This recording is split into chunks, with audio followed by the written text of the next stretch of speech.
Now I will elaborate all these 5 precepts one by one. The first precept: abstain from killing any living beings. In this context, living beings includes not only human beings, but all living beings, both big and small, including animals, insects, etc., that share our environment with us.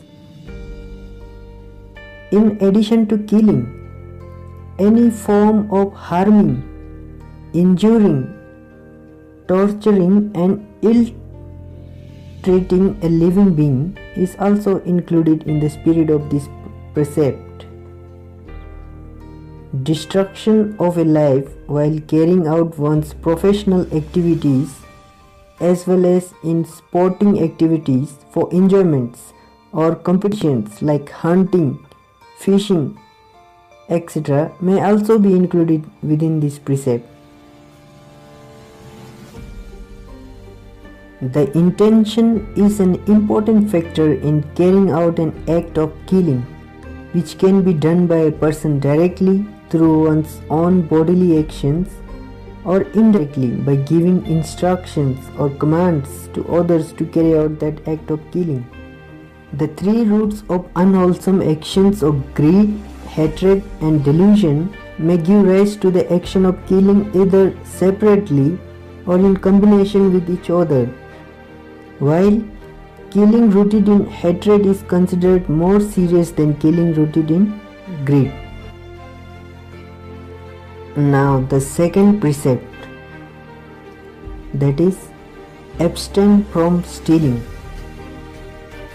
This precept involves the stealing or taking something that rightfully belongs to someone else, which is not offered or given to oneself by the respective owner. In addition to stealing, other forms of taking things belonging to others through robbery, fraud, as well as any livelihood involving any forms of deception, bribery, exploitation and manipulation may also be included within this precept. Employees not fulfilling the duties they are paid for, employers failing to pay their employees adequately for the work they carry out, misuse of property belonging to employers or the state, and traders selling goods of low quality to customers can all be considered to fall within this precept. As with the first precept, the intention or violation to steal something that knowingly belongs to another person is an important factor in violating the precept, and the action of stealing can be rooted in any of the 3 unwholesome roots of greed, hatred and delusion, although greed may be the most frequent root involved. Now the third precept is abstain from sexual misconduct. In addition to sexual misconduct, this precept has also been interpreted by some to include misconduct in all sensual pleasures from any sense organs of the body. Improper sexual relation for a man includes having a sexual relationship with any female who is cared for by her parents, brother, sister or any other relative, as well as someone who is married or engaged to another man.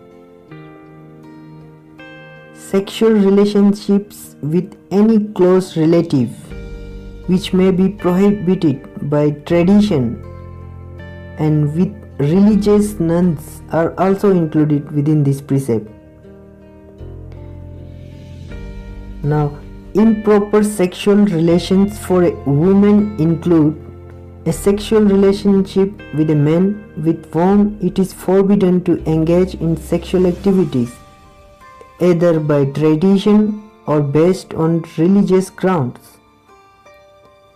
As far as a married woman is concerned, a sexual relationship with any man other than her husband falls within this precept. Sexual relationships that involves force, violence, blackmail, trickery, threats and bribery are also included within the spirit of this precept. In most instances involving violation of this precept, the root cause may be greed, although in some instances greed can be associated with the other two unwholesome roots of hatred and delusion. Now the fourth precept, abstain from telling lies. This precept includes false speech with the deliberate intention of deceiving another person. We do not enjoy being lied to and appreciate honesty from others in our community, and similarly, otherwise will also not enjoy being lied to and will appreciate honestly from us. False speech can also be through non-verbal means like gestures and written communications.